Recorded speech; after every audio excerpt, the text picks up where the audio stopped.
फटे पुराने कपड़ों में एक गरीब 10 साल की बच्ची का एक्सीडेंट का केस हमारे हॉस्पिटल में आया। उस हॉस्पिटल के मालिक राकेश उस बच्ची को देखकर हैरान रह गए। राकेश ने अपने हॉस्पिटल के सारे डॉक्टर्स की टीम को उसकी देखभाल में लगा दिया और खुद भी उस बच्ची को जाकर देखते रहे और डॉक्टर से उसके तबीयत के बारे में पूछते रहे। 5 लाख का हॉस्पिटल का बिल भी उन्होंने खुद भरा। सभी को उस बच्ची के पेरेंट्स से पैसा मांगने से भी मना कर दिया। जब हम सबको उस गरीब बच्ची के बारे में पता चला तो हम सब हैरान रह गए, क्योंकि वह तो अचानक एक अस्पताल में एक्सीडेंट का केस आया। हॉस्पिटल के मालिक राकेश ने तत्काल खुद जाकर आईसीयू में केस की जांच की। अपने स्टाफ को कहा कि इस बच्ची को किसी भी तरह की कमी या तकलीफ ना हो। उसकी व्यवस्था की रुपये लेने से भी या मांगने से भी मना किया। 20 दिन तक बच्ची हॉस्पिटल में रही। जब वह बिल्कुल ठीक हो गई और डिस्चार्ज करने का दिन आया, उस बच्ची का बिल अस्पताल के मालिक और डॉक्टर के पास आया। डॉक्टर के टेबल पर आया।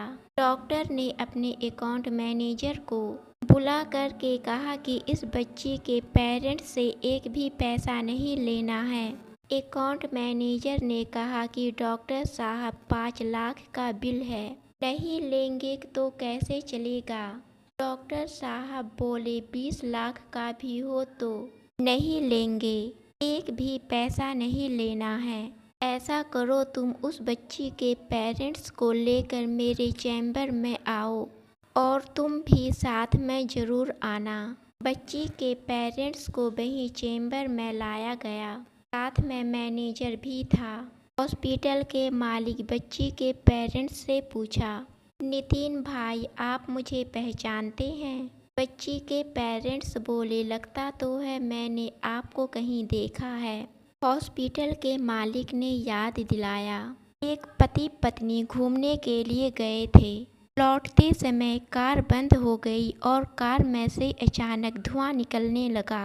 कार एक तरफ खड़ी कर थोड़ी देर हमने उसे चालू करने की कोशिश की, परंतु कार चालू नहीं हुई। मोबाइल का बैटरी भी खत्म हो गया था। हम किसी को फ़ोन भी नहीं मिला सकते थे। दिन अस्त होने को था। अंधेरा थोड़ा थोड़ा हो चुका था। पहाड़ी इलाका था। चारों ओर जंगल और सुनसान था। पति पत्नी पर चिंता और भय की लकीरें दिखने लगी थी। सभी लोग ईश्वर से प्रार्थना कर रहे थे, कोई मदद मिल जाए। थोड़ी देर में एक चमत्कार हुआ। फटे पुराने कपड़े में एक युवक अपनी छोटी सी बच्ची को बाइक पर लेता हुआ इधर आता हुआ दिखाई दिया।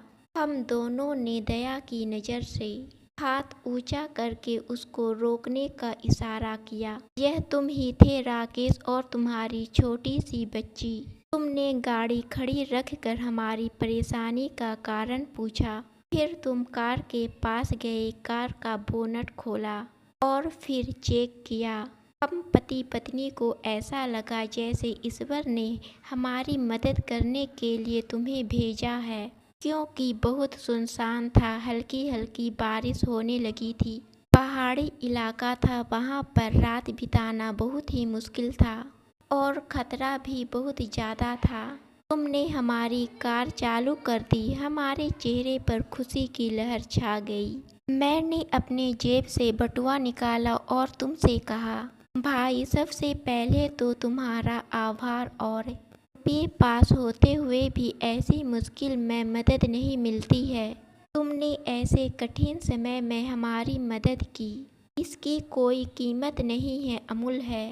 परंतु फिर भी मैं पूछना चाहता हूँ, कितने पैसे दूँ बताओ। उस समय तुमने मेरा हाथ जोड़कर कहा। जो शब्द तुमने कहे वह शब्द मेरे जीवन की प्रेरणा बन गए।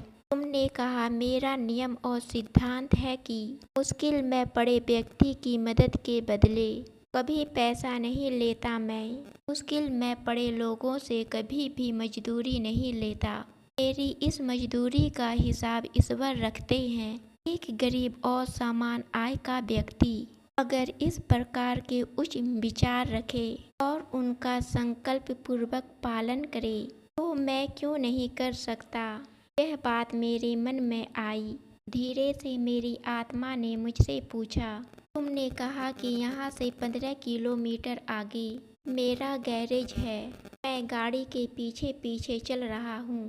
गैराज पर चल करके पूरी तरह से गाड़ी ठीक कर दूंगा और फिर आप अपनी यात्रा करें। इस घटना को पूरे 2 साल हो गए हैं। ना मैं तुम्हें भुलाना तुम्हारे शब्दों को, और मैंने भी अपने जीवन में वही संकल्प ले लिया। 2 साल हो गए, मुझे कोई कमी नहीं पड़ी। मुझे मेरी अपेक्षा से भी अधिक मिला, क्योंकि मैं भी तुम्हारे सिद्धांत के अनुसार चलने लगा। और एक बात तो मैंने सीखी कि बड़ा दिल गरीब और सामान्य लोगों का ही होता है। उस समय मेरी तकलीफ देखकर तुम चाहे जितने पैसे मांग सकते थे, परंतु तुमने पैसे की बात ही नहीं की। पहले कार चालू की, फिर भी कुछ भी नहीं लिया। यह अस्पताल मेरा है और तुम्हारी बच्ची यहाँ मेहमान बनकर आई है।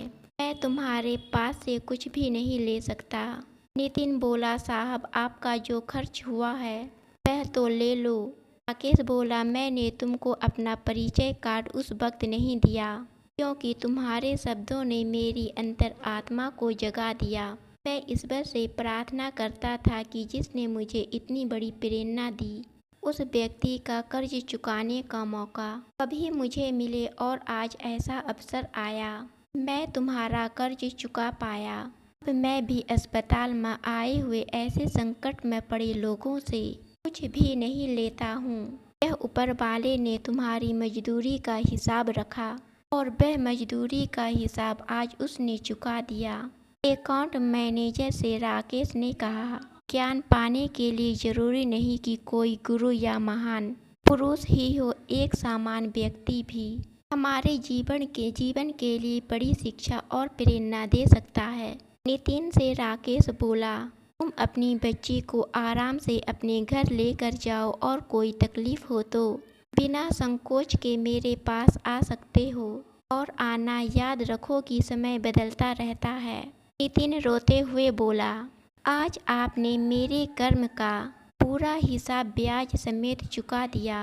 समय बदलता रहता है। जब ईश्वर को लेना होता है तो वह कुछ भी नहीं छोड़ते, जब देना होता है तो चप्पर फाड़ कर देते हैं। और एक बार नितिन ने अपने हाथ ऊपर करके ईश्वर से बोला और फिर राकेश से कहा, डॉक्टर साहब यह 5 लाख रुपए मैंने अपनी बच्ची को बचाने के लिए कर्ज लिए हैं। अब मैं उन्हें उनके पैसे लौटा दूंगा। नितिन अपनी बच्ची को खुश होकर हॉस्पिटल से लेकर जाने लगता है। राकेश उस बच्ची से मिलता है और उसे उपहार में टॉफ़ी देता है।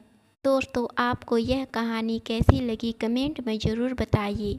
अच्छी लगी तो चैनल को सब्सक्राइब और वीडियो को लाइक ज़रूर करें।